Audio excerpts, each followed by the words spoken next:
A little bit of breaking news earlier today. SoFi launched their much anticipated buy now, pay later product called SoFi Pay in 4. And this news comes just one day after Anthony Noto, SoFi CEO, just made a massive insider purchase. He bought about $5 million worth of SoFi. And the backstory of a lot of this we've been covering in these videos, also in SoFi Weekly Podcast, with regards to some of the comments that he's been getting on Twitter and also some of the tension around SoFi stock falling. And in this video, we're going to be covering both of these pieces of news more in depth. So let's jump right into it.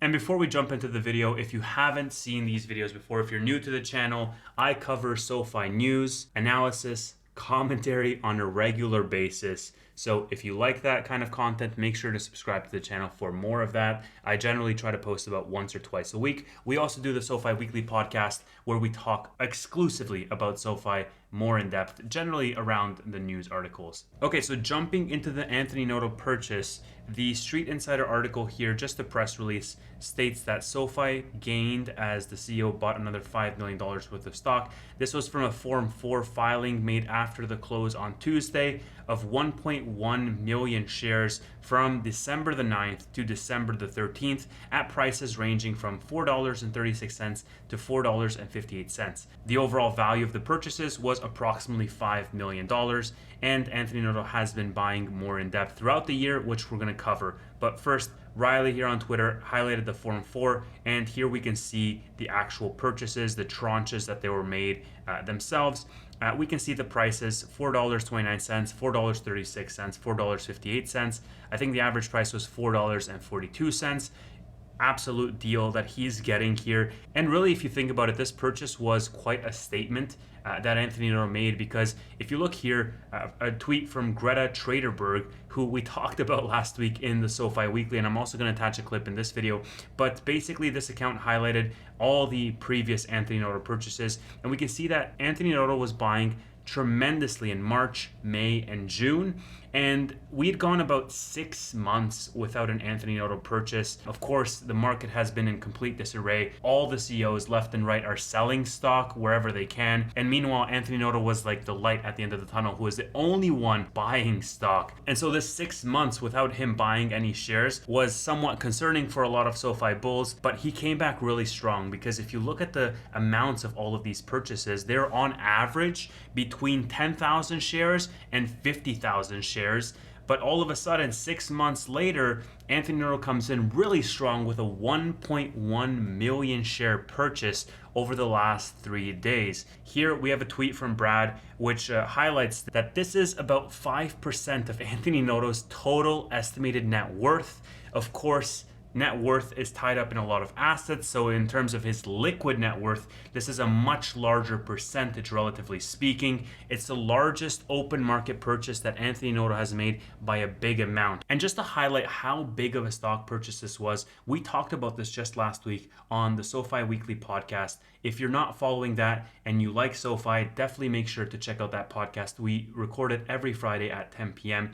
I also post highlight videos every Sunday. But in the clip that I'm about to show, Tanner put up a chart talking about Anthony Noto's previous purchases. And on that chart, you can see that Anthony Noto's total position accumulative of all his previous purchases is about $15 million worth of SoFi stock. Now, if you put that in the context of the fact that he bought $5 million just last week, that's like a 33% increase in his total position in SoFi on just one purchase alone. So it's a massive, massive buy in the context of his previous buys, right? So just looking at this clip, you can see where Anthony Noto's shares stand previous to this purchase, and all you have to do is add another $5 million or 1.1 million shares on top of that, and you'll get an idea of why all the SoFi bulls are really excited about this move. This is Anthony Noto's purchases, at least for this year, for the most part. If I'm missing one, I haven't updated this in a little while, but I know he hasn't been buying for the last couple of months. I mean, he owns $15 million of the stock, like in this multi-billion-dollar company. Here, Richard Dark, I think, highlighted the sentiment, saying that it's always good to see insiders buying stock, like we saw yesterday with SoFi CEO buying $5 million worth of stock, especially in these times when a lot of insider activity in the past year has been more selling than buying. A lot of their CEOs are going out and they're saying in interviews and also online that their stock is undervalued, that their company is undervalued. And meanwhile, Anthony Noto is one of the only CEOs out there who is actually putting his own skin in the game. He's treating it more as a founder than as just a regular CEO. So here we have a tweet from Tanner who basically highlights this contrast. SoFi stock is down 72% year over year. Meanwhile, the underlying fundamentals of the company are all up. Revenue is up 56%, adjusted EBITDA is up, members are up, products are up 69%, Galileo accounts are up, bank charter was secured in 2022. This AWS of fintech narrative is coming to fruition, which we're going to jump to in just a second with the buy now pay later product. Options was released on time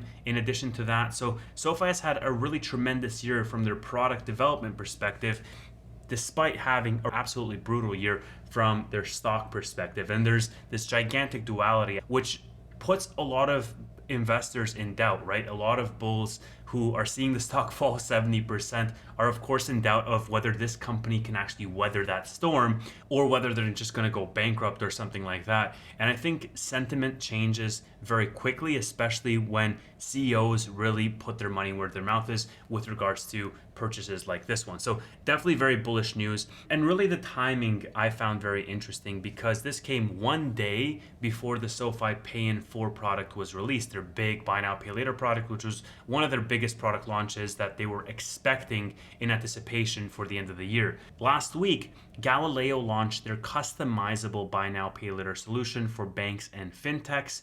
The buy now pay later industry is something that SoFi has been more and more focusing on. That industry is forecasted to surpass 900 million global users by 2027, so it's going to be absolutely gigantic. The compound annual growth rate for the buy now pay later industry is massive, and SoFi wants to capitalize on that, leveraging their status as a chartered bank, also leveraging a lot of their integrations that they have with Galileo as well. In my video when I covered this last week, I said it's only a matter of time before SoFi, the parent company, offers this product on a B2C basis. In the SoFi Weekly podcast last week, which if you hadn't had a chance, definitely check that out, I highlighted that it's actually good news that SoFi is launching with B2B first, offering it to businesses, which is a more safe alternative, before offering it to the end consumer. Now, Galileo launched Buy Now, Pay Later to other businesses on December the 6th. We covered it last week. And today, on December 14th, they released news that they are officially launching SoFi Pay in 4. This is powered by Galileo. In the SoFi blog post here where they announced it, they highlighted that this is the latest innovation designed to provide flexibility for our members when spending with SoFi checking and savings. With Pay in 4, members will have another way to pay for larger travel or select purchases from local businesses as well as major retailers. This is a partnership with MasterCard, as many of their other cards are, and early access is rolling out to select SoFi members in the coming weeks. Now, one of the things that I really love is the fact that SoFi is doing all of these early accesses. They did this for options as well. And really the reason why I love it is because it allows them to control that release. They can monitor on a very small subset of users.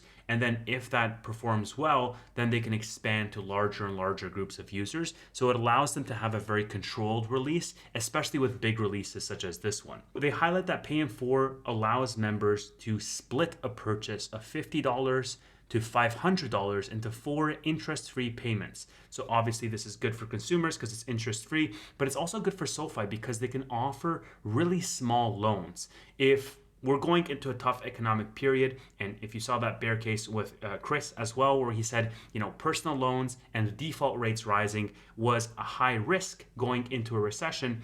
Obviously, as a SoFi investor and as SoFi the business, we want them to offer small loans because there's less of a risk there for a significant loss. That risk is spread out over a large group of people, right? So $500 is pretty insignificant. But I also think from a user experience perspective, when we consider the other side, users are more likely to take out a loan for $500 or $400 as opposed to $4,000 because it is less risk from both parties. And so I think this is a win-win. They can always increase this later on down the line, but I think this is a really interesting price point that is actually playing in their favor, especially considering the macro economy of where we're going in 2023. Just carrying on down the article here, they highlight that eligible members are going to receive a one-time use digital MasterCard for their purchases. So basically like a digital credit card or like a gift card almost. But the cool thing here is that it allows flexibility. So Riley, I think, mentioned this point in the SoFi Weekly podcast, where it's not like you're buying a purchase on PayBright or on Affirm or Afterpay, where let's say I'm buying a Peloton and I'm doing 4 installments of $500 each. It's almost like I have a credit card or a gift card and I can then pay that down in installments that are interest free. So there's more flexibility for where I pay, and there's more flexibility for the amounts that I eventually pay. It's not based on one particular product. I can do it for many different purchases.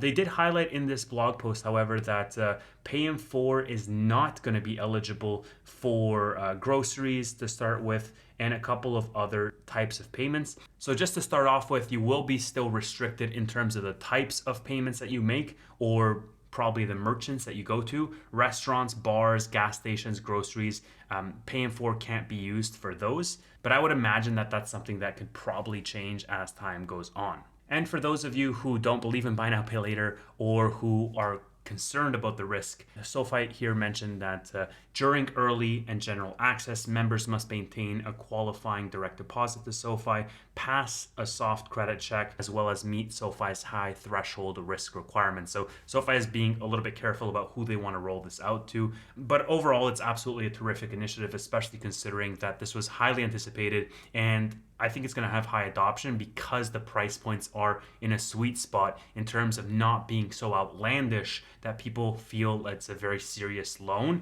It's something that will help people out of a tight jam for bigger purchases that they can spread out over a longer period of time. So it's more so a budgeting tool than it is like a hardcore loan that people are taking out. And the other aspect I think for SoFi that might not be front and center in people's minds that we've mentioned before in the SoFi Weekly podcast has been the data aspect. Imagine how much data SoFi is going to be gathering around spending patterns with regards to how people are leveraging this buy now, pay later product. What products are they buying? What is their frequency of repayment? What is their time to repayment? All of these questions are things that SoFi is going to get way more insight towards. So overall, absolutely fantastic. I also love the fact that SoFi is keeping to their word. Options were launched on time before the end of the year. Buy now, pay later from both Galileo and from SoFi. So B2B and B2C, both of them were launched before the end of the year. And a big purchase from Anthony Noto himself shows the confidence and the conviction in the stock and in the company moving forward. That should send a clear statement to a lot of people that are betting against the company that this is a CEO who at least puts his money where his mouth is in terms of continuing that growth rate regardless of what the stock price is doing. Again, if you enjoy videos like these on SoFi, on particular news, events that you might or might not have heard about, going more in depth into analysis, into commentary, and into news, subscribe. You can follow me on Twitter, and you can just check out these videos. I try to post at least once every week. And also, if I haven't plugged it enough, I think I've done it 3 or 4 times this video, SoFi Weekly Podcast, Fridays, 10 p.m. Make sure you can join us live. And if you can't join us live, I also post the highlight videos every Sunday where I compress a 1.5 hour, maybe 2 hour conversation into 30 minutes or less. For right now, this is the Fundamentals of Investing podcast. Thank you so much for listening.